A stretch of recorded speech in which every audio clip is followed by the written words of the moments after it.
Hello, everyone. Thank you for joining today's FP Virtual Dialogue.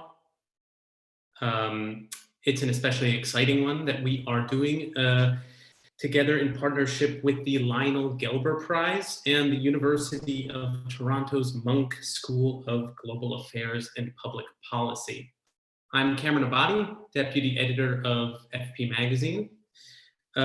Today, we are going to be exploring post-Cold War policy failures and how they contributed to the rise of populism and autocratic regimes across the world, but especially in former communist countries, and how in turn that's opened up socio-political fractures across Europe. We're soon going to be joined by the winners of this year's Gelber Prize, who discussed that topic in their book, The Light That Failed, a reckoning, and the winners of this year's Gelber Prize. Their book examines how, since the fall of the Iron Curtain, the push to westernize and reform by imitation has resulted in a repudiation of liberalism across Eastern Europe, giving rise to a politics of grievance, which is seen as a threat to Western democracy itself. Also joining the conversation will be Janice Stein, the Gelber Prize Jury Chair, to help us shed light on some of these key political questions. This year marks the 30th anniversary of the Gelber Prize, and so we're going to be discussing some of the history of the prize itself. So before anything, again, thank you to the Lionel Gelber Prize and the University of Toronto Monk School of Global Affairs and Public Policy for helping to convene this event today. So a few housekeeping events for the folks in the audience before we dive into the conversation. We want to make sure you can interact with us. That's one of the emphases of this event. And so I just want to make sure that everyone knows how to do that. For those of you logged in Zoom, you're going to see a Q&A button on the bottom of your screen. You can click that button at any time during the event, and a window will appear where you can submit your question. Please submit those questions as they come to mind. They can also be comments if you like. And we're going to address as many of them as possible during the event. We just ask that you provide your first name, the organization you're affiliated with, and your location. For those of you calling in on the phone or watching via live stream, you can submit a question via email. That would be to events@foreignpolicy.com. That's events@foreignpolicy.com. And here too, the same rule applies. Please give your first name, your organization you're affiliated with, and the country that you're joining us from. And finally, if you're on social media, we encourage you to join the conversation via hashtags. The two that we are using are hashtag Gelber Prize 30, 30th anniversary, and hashtag FP Democracy Dialogue. So again, those hashtags are hashtag Gelber Prize 30 and hashtag FP Democracy Dialogue. Okay, I think we are otherwise all set to get started with the program. I'm excited to announce our first distinguished panelist. That is Janice Stein. She is the jury chair of the Lionel Gelber Prize, but not only that, she is the Belzberg Professor of Conflict Management in the Department of Political Science and the founding director of the Monk School of Global Affairs and Public Policy at the University of Toronto. She is a fellow of the Royal Society of Canada. She is a prolific TV commentator and chair of the Research Advisory Board to the Canadian Foreign Affairs Minister. Welcome, Janice. Thank you for joining us.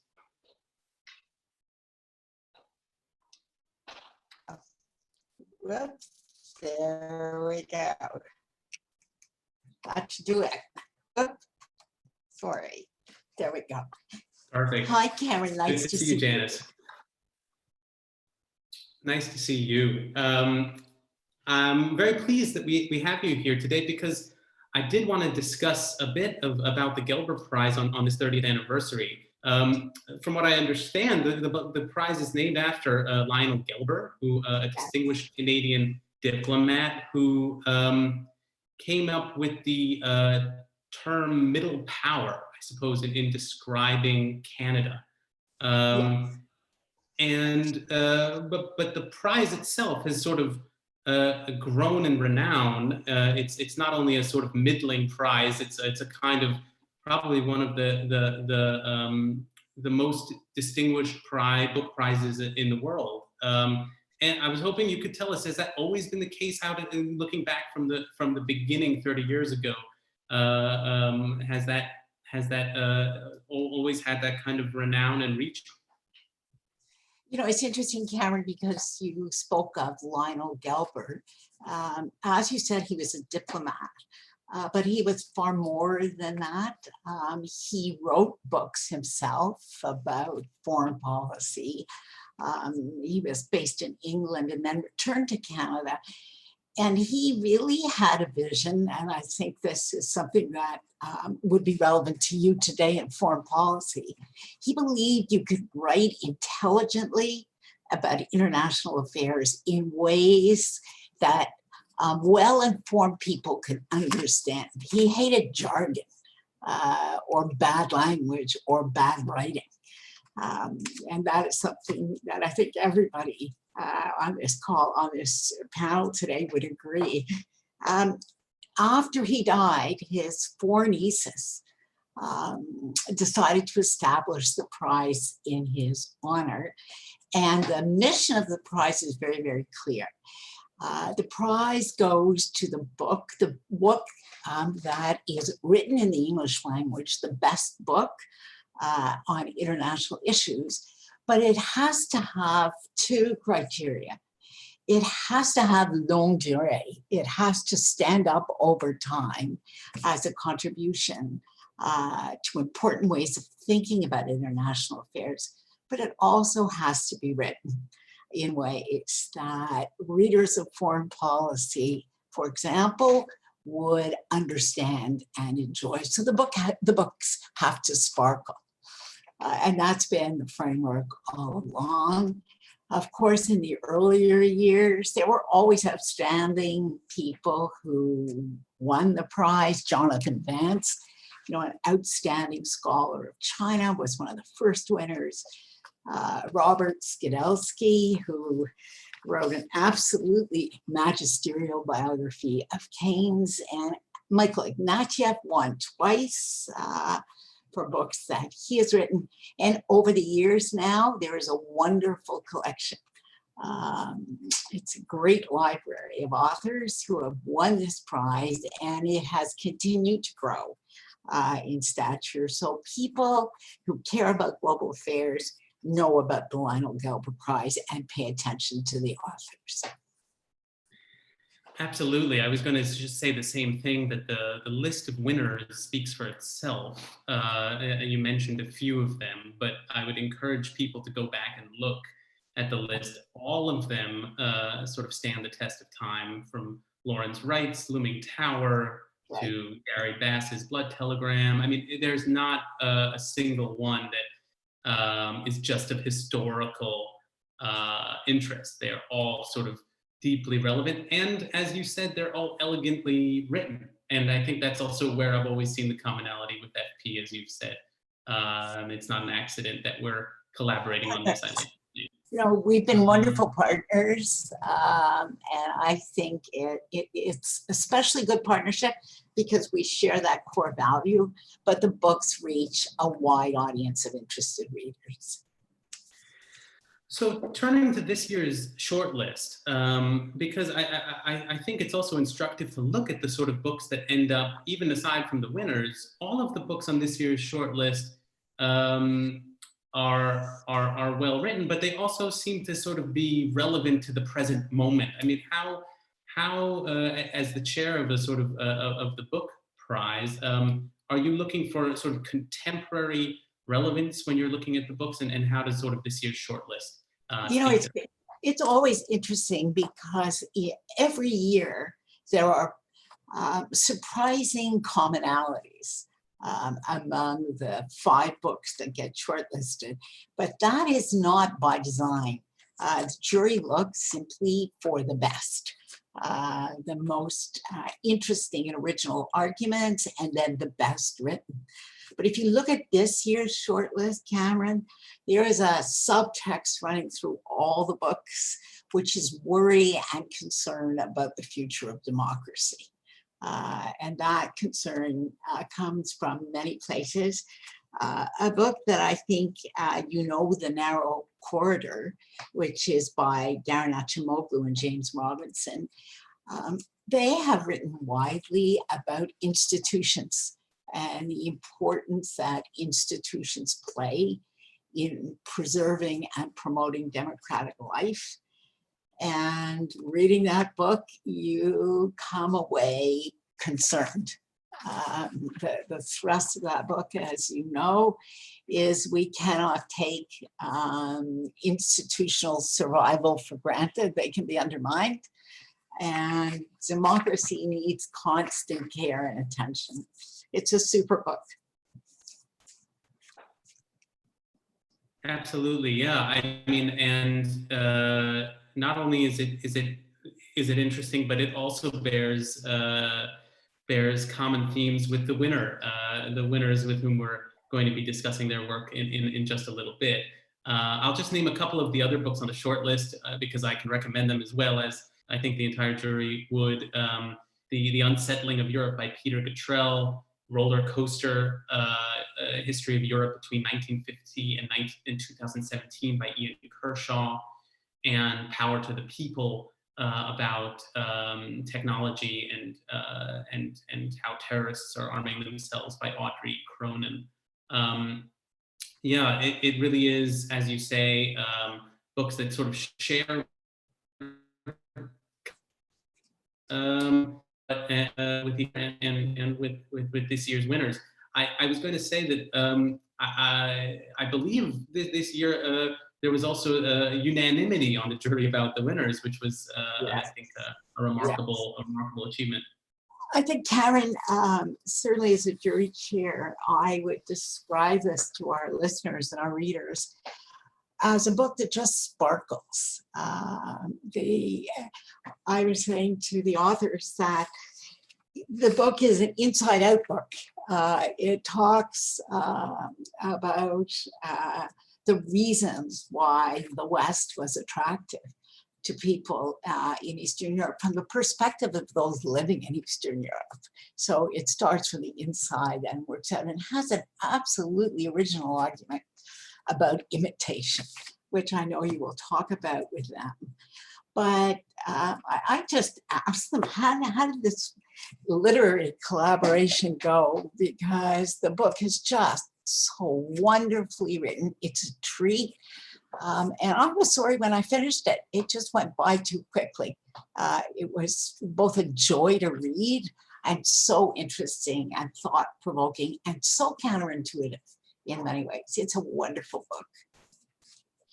Well, I think there couldn't be a better introduction as we segue into talking with the authors themselves. But for now, I was going to thank you, Janice, for joining us because it provided real insight. And yeah, thank you again. And yeah, from here, we wanted to do a quick audience poll before we bring in the authors. The poll will be about the future of liberal democracy in Europe, and we just wanted to take sort of the pulse of the folks in the audience.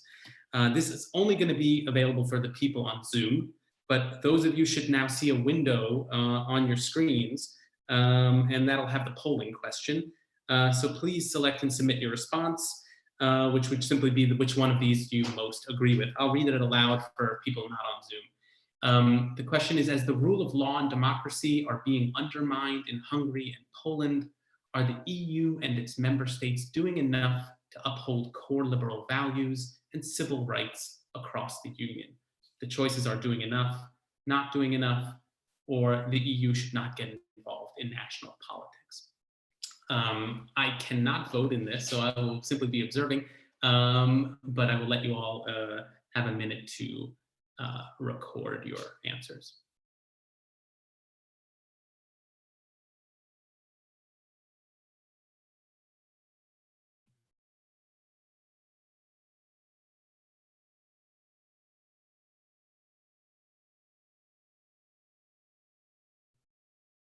Okay. I think here we go. The results I have are 88% of respondents said EU is not doing enough to uphold the rule of law and democracy. 4% said it is doing enough. 8% said the EU shouldn't be involved in these kinds of questions in the first place. So that, I think, should provide some context for the coming conversation. I am pleased to welcome our two distinguished guests. They are the co-authors of The Light That Failed, A Reckoning, which, as I mentioned, is the winner of this year's Lionel Gelber Prize. The authors are Ivan Krastev, who is a permanent fellow at the Institute for Human Sciences in Vienna and the chairman of the Center for Liberal Strategies in Sofia. He is a contributing opinion writer for the International New York Times and a founding board member of the European Council on Foreign Relations. And he's the author of the widely acclaimed book, After Europe. His co-author is Stephen Holmes. He is the professor of law at NYU School of Law and the author of many books on liberalism, including The Anatomy of Anti-Liberalism. His work focuses on the history of liberalism, the disappointments of democratization after communism, and the challenge of managing globalized threats within the framework of constitutionalism. So I'd like to welcome both of the panelists to join me here. This could also be a moment where I would tell the audience to welcome them with some applause, although that's not possible in this particular form. But if you want to applaud in your own home or wherever you are, please do so now. I see Stephen is with us, and I believe Ivan is as well. So have probably heard us describing your book a couple of times. I won't sort of mention the broad theme right now, but I will say that I think the most impressive aspect of the book was what Janice was mentioning, that it really offers a sort of new psychological lens to look at some of these political developments, the populist and authoritarian political developments that I think a lot of people have observed around the world recently. There has been no shortage of books on these topics, but I think yours really offered, if not a sort of grand unifying theory, a very unique way of beginning to analyze these developments. And that's based on the idea of imitation and backlash. Essentially, that liberalism in the post-Cold War period was so overweening, and you'll correct me if I'm wrong, that it created sort of psychology of backlash in various places across the world. Could you describe this idea of imitation and the sort of backlash theory a bit for the audience, for those who haven't had pleasure to read the book? So Stephen, you can go. You want me to begin? Okay.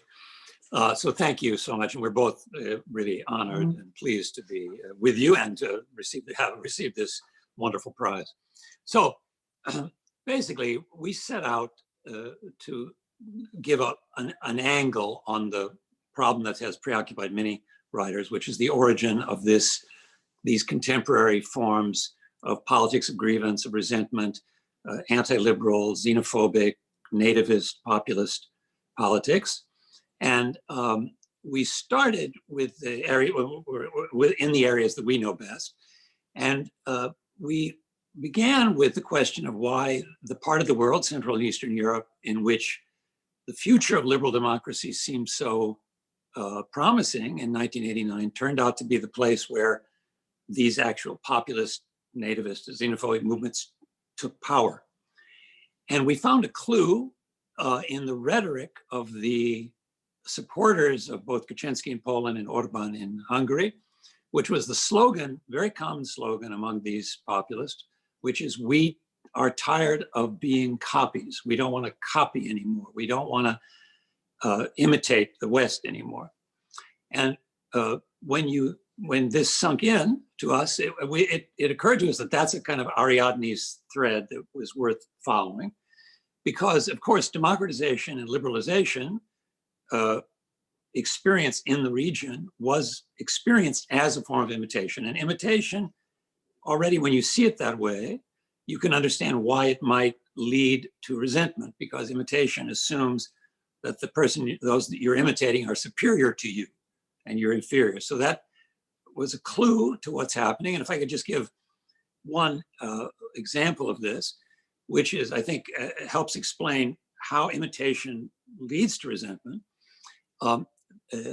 If you take over, for example, a standard model of privatization, Thatcherite privatization, developed in the West, and apply it in a country like Hungary that has no private capital, what's bound to happen is that communist managers are going to take the assets of the enterprises, use them to take over the enterprise and enrich themselves, creating a kind of inequality, unjustifiable inequality that is highly resented.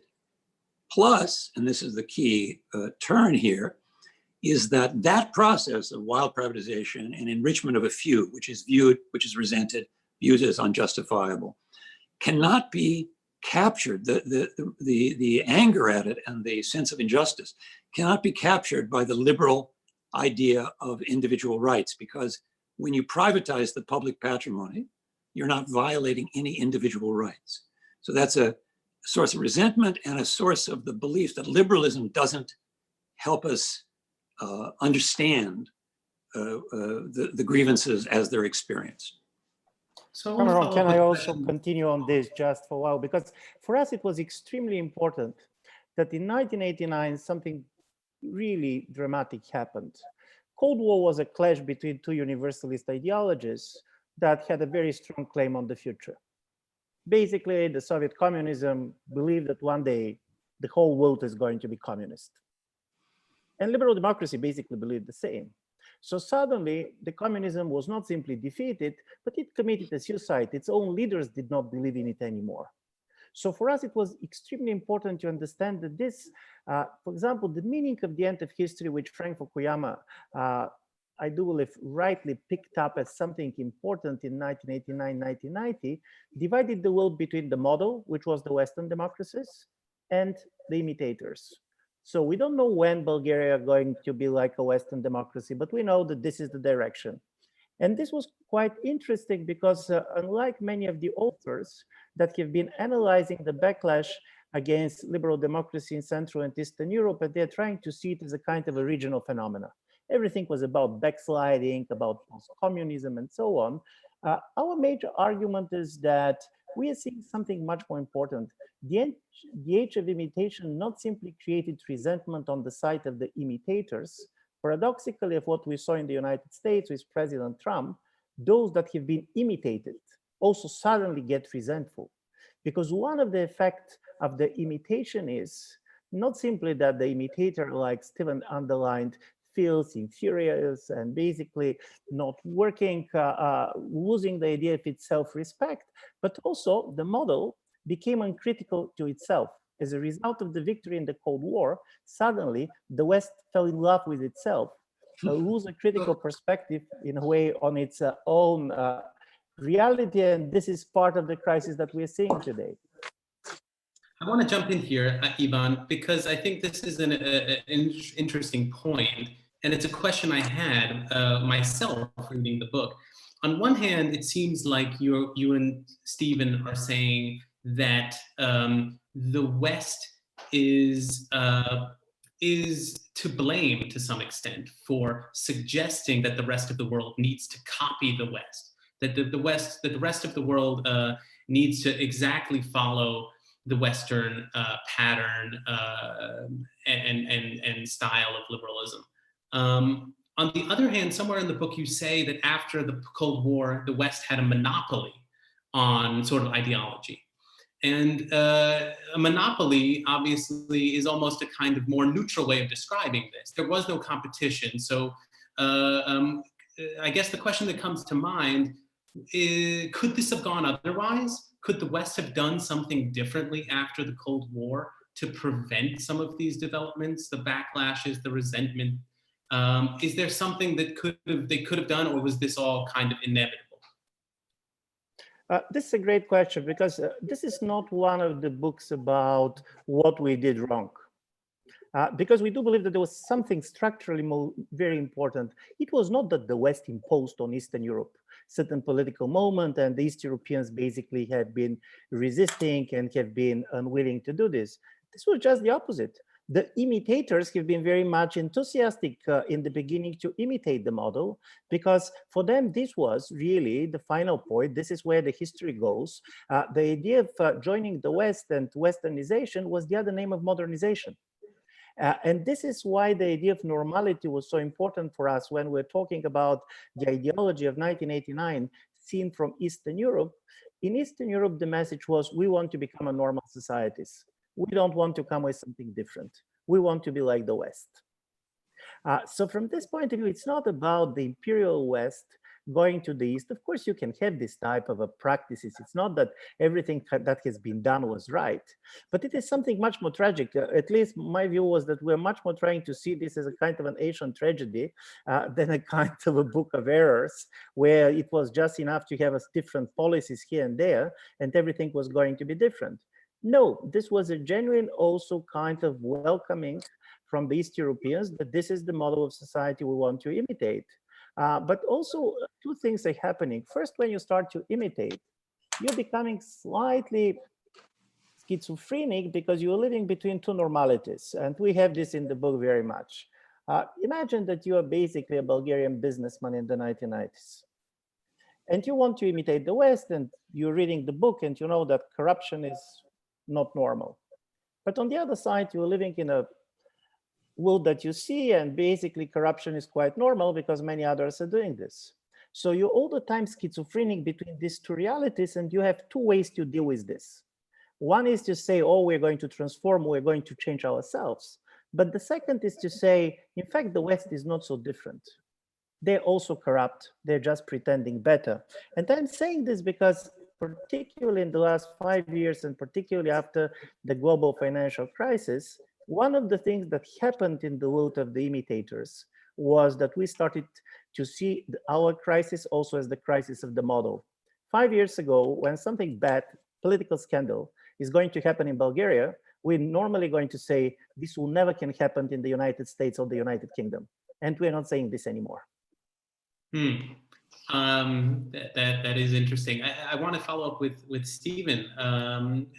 Just to burrow down and compare the types of populism that we've been describing. I mean, when we look at Russia and we look at Eastern European countries, on one hand, there are similarities, but it seems there are also differences. Do you think there's a kind of limits on what Eastern European populists and authoritarians will do compared to, say, the Russian authoritarian system? Is there a kind of, it seems to me in reading your book, you're describing the Russian system somehow is more cynical about this imitation of Western liberalism than the Eastern Europeans per se. But how would you, is there a distinction there that is important to draw?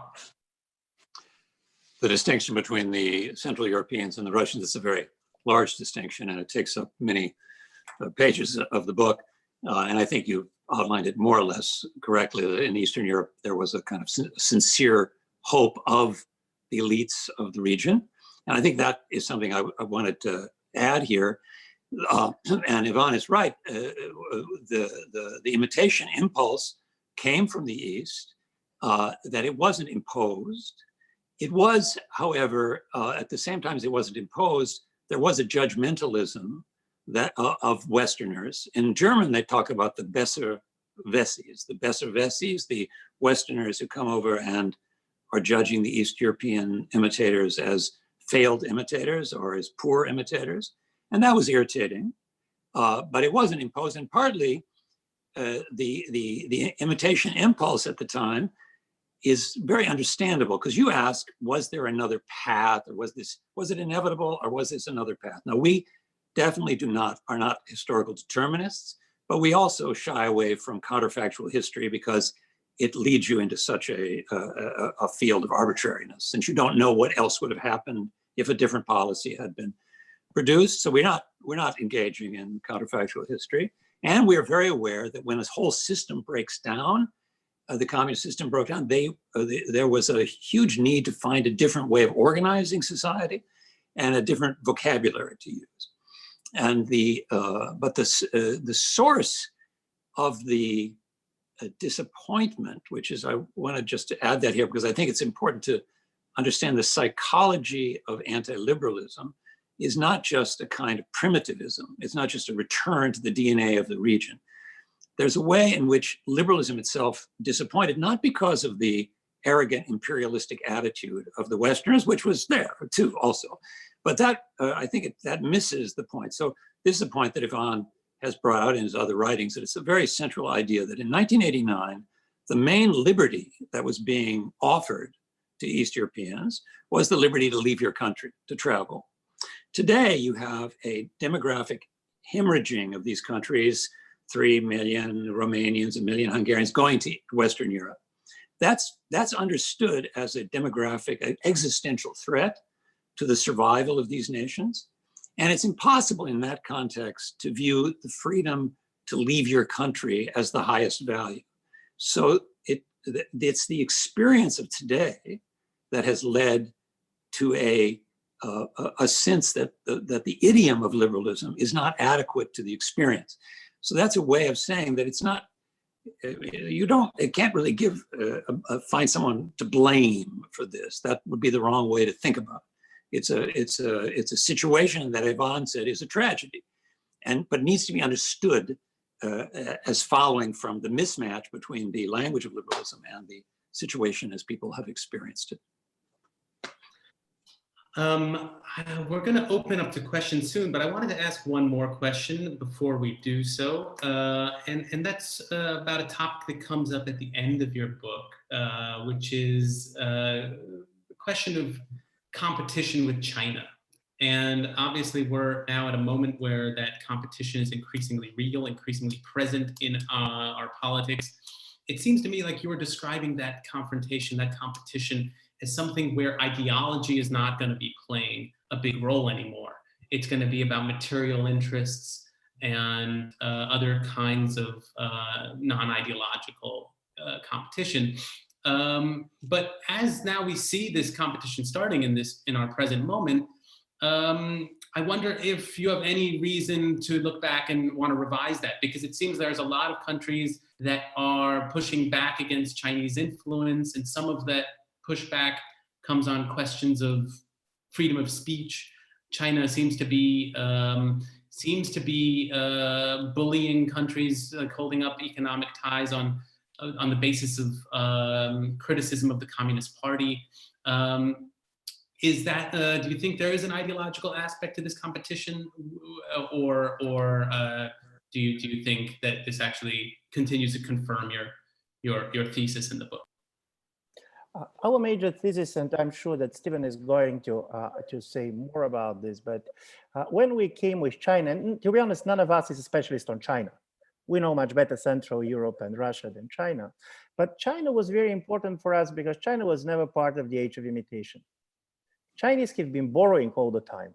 They were borrowing Western technologies, they have been borrowing institutions, but they have been insisting that they do not want to imitate the West. Everything was with the Chinese characteristics. And this was their ideology, and this makes China very different. So when we were talking about the future, we said, first, China is interested in a global domination. For us, there is no doubt on this. But there is a major difference between Soviet Union, which idea of the global domination was to populate the world with its replics. In the Soviet ideology, which was very much rooted in the Enlightenment, domination means that all countries of the world at a certain point are going to be communist countries. They're going to copy the Soviet model of governing. I do believe the Chinese idea of domination is slightly different. They're pushing for asymmetrical relations with everybody. It's much more creating vassals than creating imitators. So from this point of view, as you see in the China policies, technology starts to play a much more important role than ideology when they try to create dependency. And the reasons they're doing this is that two, at least in my reading. First, China has a kind of a bitter experience of exporting ideology during the Mao period, because we're forgetting that during the Maoist period, they have been exporting their regime and their ideology in the third world as aggressively as the Soviets did, also competing with the Soviets. But secondly, unlike Russians that have a certain type of a complex of inferiority, Chinese has a complex of superiority. They don't believe that others can imitate them. They do believe that the Chinese system cannot be imitated everywhere. So this is why we are going to talk, of course, ideology, both on the Chinese side and on the Western side. And of course, there is a major difference in the regimes. But what China is going to export is economic dependence, technology dependence, creating basically corruption dependence. But they're not interested to transform the regimes in the way the liberal democracies or the Soviet communism was interested in. At least I'm sure that probably Stephen can be much more nuanced on this. Stephen, do you want to add? You want me to be more nuanced? No, I just repeat what Ivan said, that the Cold War was a competition between two ideological systems that were seeking replica regimes and to spread their ideological beliefs, or at least the formulas and slogans and so forth. The US, basically after the debacle of Iraq and the EU, after realizing that its attempt to spread democracy is not working very well, that the Western idea of spreading its model has experienced severe defeats, and the Soviet Union has collapsed, and therefore the competition between the US and China is going to be very intense, but it's not going to be a Cold War style competition between two regimes trying to export their models. I mean, Xi Jinping thought is not going to be, sent around and required reading to the regimes where China is trying to build ports and roads and so forth. Got it. Well, now is the time to move to questions. And the first question I have here is one that had also been on my mind. It's by Gustavo Ferreira Santos. He asks, has the pandemic revealed differences between different kinds of populist leaders? We've mentioned several. Has there been commonalities or differences between those populist responses to this international crisis? Thank you very much. Because we have been recently writing an op-ed with Stephen exactly about this, because there is one common belief that the COVID-19 crisis is something that every authoritarian leader is dreaming for. And our major argument is it's not exactly the case. It's true that the authoritarian leaders very much strive on the politics of fear, but the truth is that they're very much interested in the crisis that they can manufacture themselves. And also on the basically crisis they can produce, that they can control. The problem with the COVID-19 is that it is first a global crisis, and to create a political space in which the citizens of every single country is comparing what is happening with their country, what is comparing everywhere in the world. And this type of comparisons is certain things that authoritarian leaders don't like at all, because this is a form of pressure. And secondly, this is a crisis that asks for rules. Listen, you can be a very repressive regime, and different regime, by the way, have a different capacities. In China, because of a high level of digitalization, you can have all this level of surveillance, which, for example, you cannot have in Russia because the level of digitalization is much lower. But in order for COVID-19, anti-COVID-19 policies to work, you should convince people to wash their hands. And it's much easier to put people in prison than convince people regularly to wash their hands. For this, you have a level of trust that cannot be basically produced simply on the level of the capacity to repress. So this is not by accident that some of the authoritarian leaders, like, for example, Mr. Bolsonaro or Mr. Lukashenko, they even denied the existence of COVID-19. This is not the crisis they like. They like crisis, but not this one. Yeah, I mean, just to add one little detail to what Ivan just said. I mean, there's some evidence that federalism makes it easier to indulge in COVID denialism or denial of responsibility. That's true with Bolsonaro and Lopez Obrador, besides the U.S. But what interests me in the American case is that simultaneously there's an attempt to minimize it, to say it doesn't really exist, it's not really there, and at the same time to blame China for it. Oh, it's, you know, what China did was terrible because we're suffering so much. So you can see that populists are struggling with this, and of course blame others, not taking responsibility. But I believe that the greatest mystery, that really the interesting one, is posed by the fact that Orban is such an exception. That is, Viktor Orban decided to use the pandemic as a way to consolidate power. Now, of course, I don't think he has done anything that he couldn't have done already.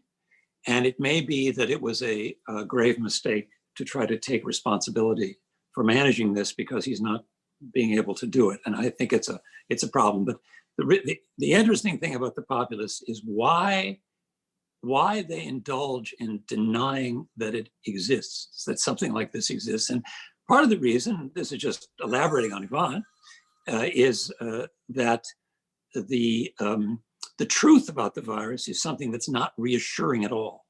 The truth of the scientific community, one message it's been conveying to the world is we don't understand this virus. We don't know how long it's going to last. Our understanding of it keeps changing almost every day. So the scientific, rational approach to the pandemic is one that doesn't provide any reassurance or any reassurance to people who are afraid of change and who can't believe that the world has changed so radically. And who one quick follow-up to clarify, Stephen, are you suggesting that this strategy of denial, could it be effective in the face of such a kind of material threat? In other words, are you suggesting people should have an open mind about whether this will work or not? No, of course not. It's absurd. It's like, this is a sign of the level of irrationality to which they're. Now, on the other hand, if you say, is the pandemic going to enhance the rationality of our political systems, or is it going to produce more conspiracy theories, more irrational panic, particularly because the science is not really reassuring. And scientists, that's not their game. Science does not produce certainty. Science is doubt. Science is, we didn't understand it at the beginning. We thought it was a pulmonary disease. It turns out it's circulatory. We thought ventilators work. It turns out they kill you, and so on. So this, the question of whether the pandemic will increase the rationality of our political systems is an open one. And for the populist leaders, because for me this is quite important in the Hungarian case, because I very much want to agree with Stephen, saying that for Mr. Orban, it doesn't make sense to get more power because having constitutional majority in the parliament, he had all the power that he needed. What he was really afraid of was kind of the end of polarized society, because particularly for authoritarian leaders in electoral democracies, critically important is polarization. You need polarization. So you should come with such a version of the emergency law that the opposition cannot accept it. Because if the opposition is going to accept it, this means legitimacy for the opposition. And you're telling all the time that these people are the enemies of the people. And I do believe this is critically important, because otherwise you cannot understand what he did. You cannot understand why he basically just now declared that he's going to put the end of the state of emergency, because this was the logic that political polarization is the most important thing. Got it. I want to move to the next question, which is from Priya Pujari, and she asks, how to explain the emergence of populism in liberal democracies like Italy and Spain and Britain? We've discussed Eastern Europe, Central Europe, and the United States, but these movements are also in Western European countries. And is there a different dynamic there, or how does one? How do you approach thinking about that question?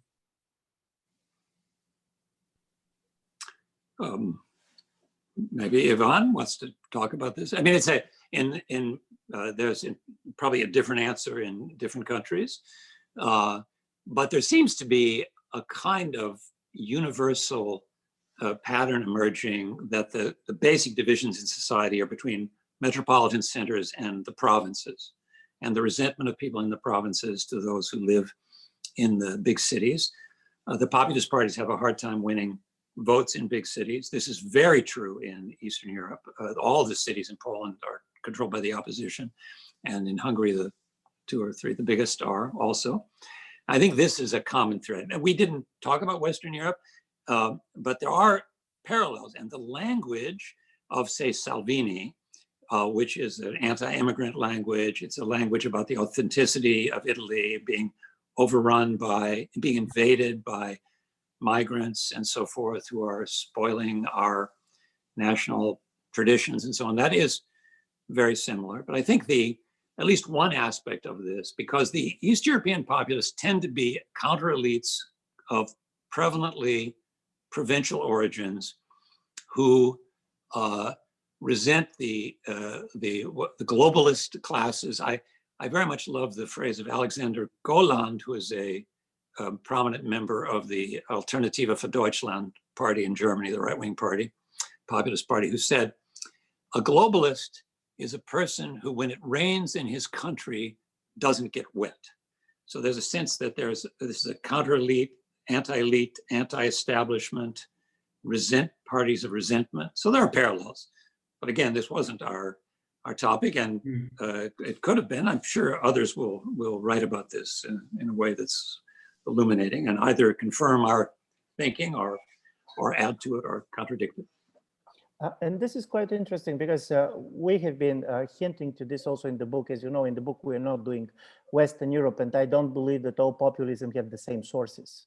Even from time to time, they can look very similar, but they have very different sources.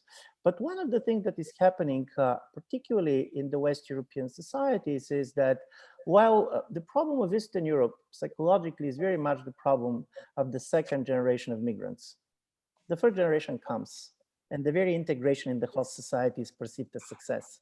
The second generation has much more stronger feeling that they never really can integrate, they start to resent. The problem in Western Europe is that if everybody can become an Italian, what it means to be an Italian. And because we are talking about very much a kind of a nation states based on a certain type of culture and ethnicity, the very openness, the very success of the immigration is asking the question of Huntington, one of the previous editors of Foreign Policy, who are we? And I do believe this question, who are we, is something that is common for all these cases. Another question from the audience, this one by Samantha Taylor, who's a professor at US Army War College.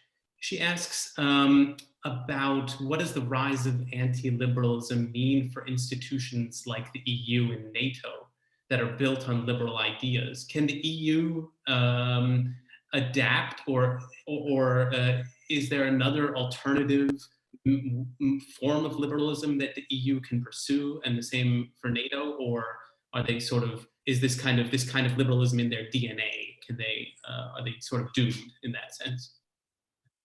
This is for Yvonne, for sure. Yeah, no, listen, I do believe this is a great question, and there is also certain difference in the case of answering about European Union and about NATO. Because in NATO, you can have an alliance which is based on a common interest, and of course you have a certain commonality of the political regime. But this is not so strong. When Turkey was member and effective member of NATO during the Cold War, it takes you certain imagination in certain periods to call Turkey basically a liberal democracy. So you can share an enemy. For the European Union, it's much more difficult because the problem with some of these populist movements is that their very legitimacy is based on the idea of the national sovereignty. So from this point of view, the idea of the common European legal space is something that they cannot take easily, even when they're interested economically in cooperating. And as you know, most of these regimes have a certain ambiguity about the European Union, because the problem with East European nationalism is, in Eastern Europe, we are composed of small and medium states. So even if you believe that the world is going protectionist, how realistic it is to believe that Poland or Bulgaria can have an effective protectionism. What it does mean in economic terms. This is a nationalism in the essence of national economies. This is also a nationalism in which a big part of the population, like Stephen was hinting before, is living outside of the country. And this is the younger people. So from this point of view, there is something schizophrenic about the relations of the European Union. They're quite skeptical, but on the other side, you fear the disintegration of the European Union, because the disintegration of the European Union can leave you in a world in which you don't know what to do.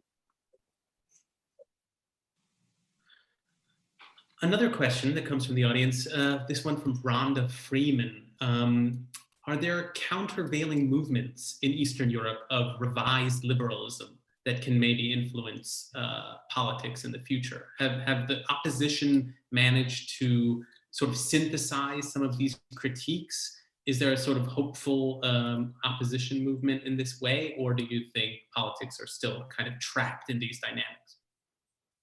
I think one of our main points is that the future is yet unwritten. Populism, like any regime, is going to produce its own disappointments and its own opposition, and it has already done that. And there are heroic struggles against these populist leaders. They are not very well organized at the moment, and it may be that the scrambling of the world caused by the pandemic will shift the forces. I'd say up to now, opposition forces have been fragmented, have been unable to compete effectively. But we in no way implied by our analysis that these systems are triumphant into the future, because of course they don't have answers to many of the main problems these societies are facing, and that's certainly true with the current crisis. Another question, this one from Kenzie, a master's student at the London School of Economics. How do you account for different developments in Slovakia and the Czech Republic compared to Poland and Hungary? Is that simply accidental, or were there sort of lessons to be drawn in the sort of more hopeful Central European cases? Thank you, Mark, very much for this question, because one of the major arguments of the book is that just talking in terms of Central and Eastern Europe also could be misleading. Central and Eastern Europe is a much more diverse place than normally people believe, and the fact that these countries have been for a certain period of time under the Soviet system does not make them as politically and culturally close as normally people expect. Just to give you one example, one of the most religious countries in European Union is Poland. The most secular is the Czech Republic. So this countries has a major differences also in economic and other aspects. For us, imitation was important because imitation touches all of them. But the resentment of the imitation, the agents of the resentment are very different. Also, Slovakia shows something very important, which Stephen was pointing to. The populists come to power. They basically claim we are going to stay with our traditional identities and so on. But the moment when they empower, this type of a negative ideology basically starts to exhaust itself. And particularly the presidential elections in Slovakia were a very interesting case of this. You have a lady who was elected for president of Slovakia, who is much more liberal on every single issue than the majority of the Slovaks, on everything. Why people voted for her? Because they trusted her. Because in a certain way, the alternative is not simply ideological. This is also the trust in the personality, in the story of a person. And this is something that also we are seeing in Central and Eastern Europe. This is a new type of a liberalism, which I'm going to call non-English speaking liberalism. For example, what is quite interesting about the new Slovak president is that she does not speak English. And this is true also for the mayor of Budapest, who basically defeated the Orban's party on the last elections. So their type of a liberalism, they rediscovered some of the major liberal principles, living in a populist environment and not liking what they're seeing. These people are not copying. These people are not simply imitating. In a certain way, they are trying to solve the problems of their countries. And of course, they're doing many things that other people are doing in other countries. But this is quite important because Central and Eastern Europe in this case is not much different than other places. For example, Poland, for me, very much looks like the United States. It's a very polarized society. It's very strong generational difference. It's the difference between the cities and the rural areas Stephen was talking about. This is very much about different understanding of modernization, of modernity. So one of our major arguments with Stephen in the book was that people used to talk about the crisis of democracy and the crisis of democratization. So crisis of democracy was when they were talking about the United States or Western Europe, and crisis of democratization was when they were talking about Eastern Europe and other parts of the world. And our major argument is we're talking about a common crisis now. This is a kind of a crisis of the post-Cold War democracy in which we participated in it in a different ways. Well, I think we have time for one more question, and then we're going to have to wrap up. One question that seems very apt to wrap up with comes from Lucy Zotov. She asks simply, what should be the most important lesson to be taken from your book? And so I suppose if we anchored that in the present moment, looking ahead, what sort of, if you were to sum up a practical takeaway now, what sort of lesson would you offer? I think this would go to each of you to just offer some. You know, there was an old joke about the difference between a Brookings seminar and a Harvard seminar, which is the Brookings seminar ends with a policy recommendation and the Harvard seminar ends with irony. And I think there is a way in which we were really trying to explain what had happened. This is not a policy book particularly.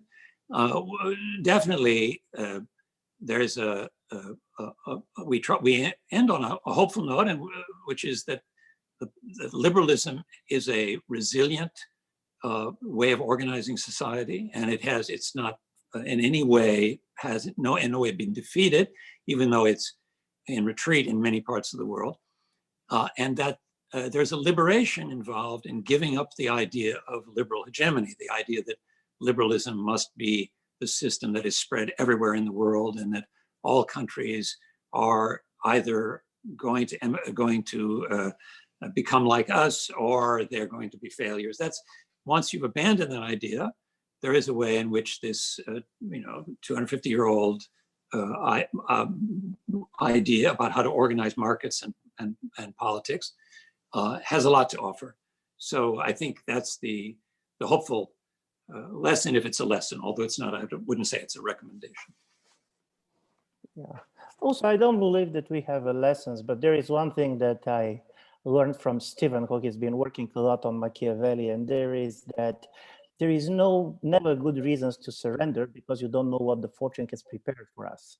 So from this point of view, COVID-19 is a great example that the world has changed so quickly and so unpredictably that all this kind of a division between optimists and pessimists does not make any sense, because both of them has the false kind of certainty that they know what is going to happen, and we don't know what is going to happen. And in a certain way, this is the most important thing.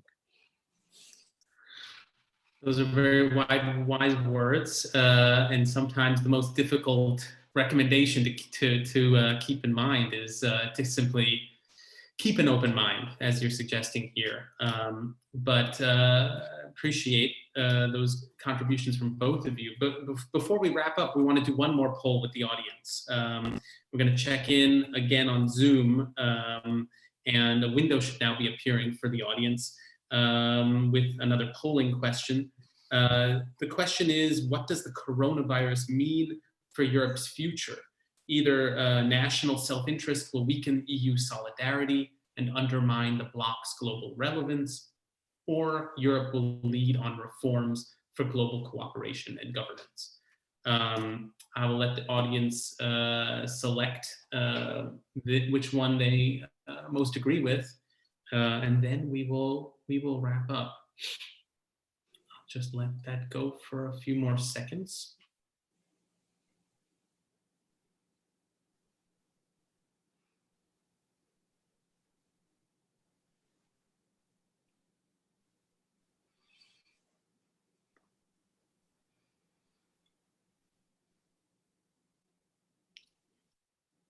Okay, we have the answer here. It is 56%, so a majority of the audience says that national self-interest will weaken EU solidarity and undermine the bloc's global relevance as a result of the coronavirus pandemic. So not the most hopeful, opinion, but regardless, we will soon know what happens. Otherwise, unfortunately, we have to end it here. It has been fascinating. I speak not only for myself, but everyone in the audience. So thank you to everyone who contributed, Ivan and Stephen. Above all, congratulations on the award and for taking the time to share your perspectives.